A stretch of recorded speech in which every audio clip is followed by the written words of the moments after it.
మార్చి 15వ తేదీన పల్నాడు జిల్లా కలెక్టర్కి ఇళ్ల స్థలాల కొరకు ఆర్జీలు సమర్పించుకున్న కార్యక్రమాన్ని జయప్రదం చేయవలసిందిగా సిపిఐ పల్నాడు జిల్లా కార్యదర్శి మారుతి వరప్రసాద్ జిల్లాలోని సిపిఐ కార్యకర్తలను కోరారు. నర్సరావుపేటలోని సిపిఐ కార్యాలయంలో సిపిఐ పల్నాడు జిల్లా సమితి సమావేశాన్ని జూమ్ మీటింగ్లో నిర్వహించిన సందర్భంగా ఈ సమావేశానికి జిల్లా సహాయక కార్యదర్శి షేక్ హుసేన్ అధ్యక్షత వహించి నిర్వహించగా మారుతి మాట్లాడారు. రాష్ట్రంలో అధికారంలో ఉన్న కూటమి ప్రభుత్వం ఎన్నికలప్పుడు ప్రజలకు ఇచ్చిన సూపర్ 6 హామీలను అమలు చేయాలని, ప్రధానంగా రాష్ట్రంలో ఇళ్ల స్థలాలు ఇల్లు లేని నిరుపేదలకు పట్టణాల్లో 2 సెంట్ల, గ్రామీణ ప్రాంతాల్లో 3 సెంట్లు ఇళ్ల స్థలాలు ఇస్తామని, ఇంటి నిర్మాణానికి 4 లక్షల రూపాయలు ఇస్తామని ప్రకటించిన ముఖ్యమంత్రి చంద్రబాబు అధికారంలోకి వచ్చి 8 మాసాలు గడిచిన తర్వాత కేబినెట్ మీటింగ్లో ఇళ్ల స్థలాలు ఇస్తామని ప్రకటించారే కానీ ఇంతవరకు కార్యాచరణ మొదలు కాలేదని, ఇళ్ల స్థలాలు లేని నిరుపేదలు రాష్ట్రంలో గత ప్రభుత్వ హయాంలో లక్షలాది ఇళ్ల స్థలాలు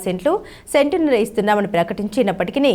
అర్హులైన పేదలకు అవి అందలేదని, కావున నేడు అధికారంలో ఉన్న రాష్ట్ర ప్రభుత్వం వెంటనే పట్టణాల్లో 2 సెంట్లు, గ్రామీణ ప్రాంతాల్లో 3 సెంట్లు ఇళ్ల స్థలాలు పంపిణీ చేసి ఇంటి నిర్మాణానికి 5 లక్షల రూపాయలు ఇవ్వాలని, వెంటనే ప్రభుత్వం కార్యాచరణకు పూనుకోవాలని అర్హులైన పేదలందరూ ఆర్జీలో వివిధ స్థాయిల్లో అధికారులకు సమర్పించడం జరిగిందని ఆయన తెలిపారు. జిల్లా సహాయక కార్యదర్శి షేక్ హుసేన్, కాసా రాంబాబు సమావేశంలో మాట్లాడారు. ఈ నెల మార్చి 15వ తేదీన ఉదయం 10 గంటలకు ఆర్జీలు పెట్టుకున్నవారు అందరూ 7 నియోజకవర్గాల నుండి తమ ఆర్జీలతో సహా నర్సరావుపేట సిపిఐ జిల్లా కార్యాలయం వద్దకు చేరుకోవాల్సిందిగా కోరారు. ఆచంట నుండి ర్యాలీగా జిల్లా కలెక్టర్ కార్యాలయం వరకు చేరుకుని కలెక్టర్ గారికి ఆర్జీలు సమర్పణ చేయడం జరుగుతుందని, ఈ కార్యక్రమంలో సిపిఐ రాష్ట్ర సహాయక కార్యదర్శి కామ్రేడ్ ముప్పాల నాగేశ్వరరావు జిల్లా పార్టీ నాయకత్వం పాల్గొని ప్రసంగిస్తారు. కావున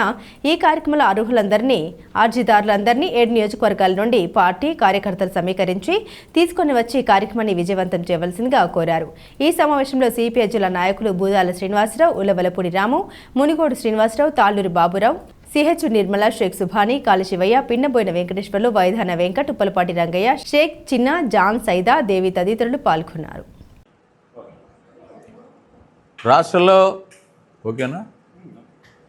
రాష్ట్రంలో అధికారంలో ఉన్న కూటమి ప్రభుత్వం ఎన్నికలప్పుడు ఈ రాష్ట్రంలో మేము అధికారంలోకి వస్తే పట్టణాల్లో 2 సెంట్లు, గ్రామీణ ప్రాంతాల్లో 3 సెంట్లు ఇళ్ల స్థలాలు ఇచ్చి ఇళ్ళు నిర్మించి ఇస్తామని చెప్పి ఎన్నికల్లో వాగ్దానం చేసినటువంటి పరిస్థితి. అయితే 8 నెలలు 9వ నెలలోకి అడుగు పెడుతున్నటువంటి సందర్భంగా భారత కమ్యూనిస్టు పార్టీ పేద ప్రజల కోసం, ఎవరైతే ఇళ్ల స్థలాలు లేక, ఇల్లు లేక గత వైసీపీ ప్రభుత్వం 32 లక్షల ఇళ్ల స్థలాలు ఇస్తానని, కనీసం 1,00,000 ఇళ్లలో కూడా నివేశాలు లేకుండా,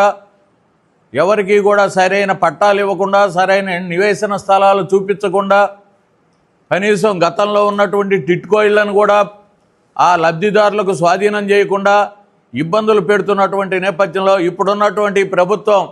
వెంటనే ఏదైతే ఎన్నికలప్పుడు ప్రజలకు వాగ్దానం చేశారో పట్టణాల్లో 2 సెంట్లు, గ్రామీణ ప్రాంతాల్లో 3 సెంట్లు ఇళ్ల స్థలాలు ఇవ్వాలని, ఇళ్ళు నిర్మించుకునే వాళ్ళకి 5 లక్షల రూపాయలు ఇవ్వాలని భారత కమ్యూనిస్ట్ పార్టీ రాష్ట్ర సమితి డిమాండ్ మేరకు మా పార్టీ పల్నాడు జిల్లా సమితి రేపు 15వ తేదీన కలెక్టర్ ఆఫీసు వద్ద అర్జీల సమర్పణ, అంటే ఈ జిల్లా వ్యాప్తంగా ఉన్న 7 నియోజకవర్గాల నుండి ఎవరైతే అర్జీలు పెట్టున్నారో ఇళ్ల స్థలాల కోసం, ఇళ్ళు నిర్మించి ఇవ్వాలని కోరుతూ, లేదా 5 లక్షల రూపాయలు ఇంటి నిర్మాణానికి ఇవ్వమని ముఖ్యమంత్రి గారికి అర్జీ పెట్టుకొని ఇవాళ కలెక్టర్ ఆఫీస్కి వచ్చి అర్జీల సమర్పణ కార్యక్రమం అనేది 15వ తేదీ ఉదయం 10 గంటలకు జరగబోతా ఉంది. ఆ కార్యక్రమంలో 7 నియోజకవర్గాల నుండి కార్యకర్తలు, కమ్యూనిస్ట్ పార్టీకి సంబంధించిన నాయకులు, కార్యకర్తలు అందరూ కూడా అర్జీదారులందరినీ, ఎవరైతే అర్జీలు పెట్టుకున్నారో అర్జీదారులందరినీ తీసుకుని వచ్చి ఈ కార్యక్రమాన్ని విజయవంతం చేయవలసిందిగా విజ్ఞప్తి చేస్తా ఉన్నాం.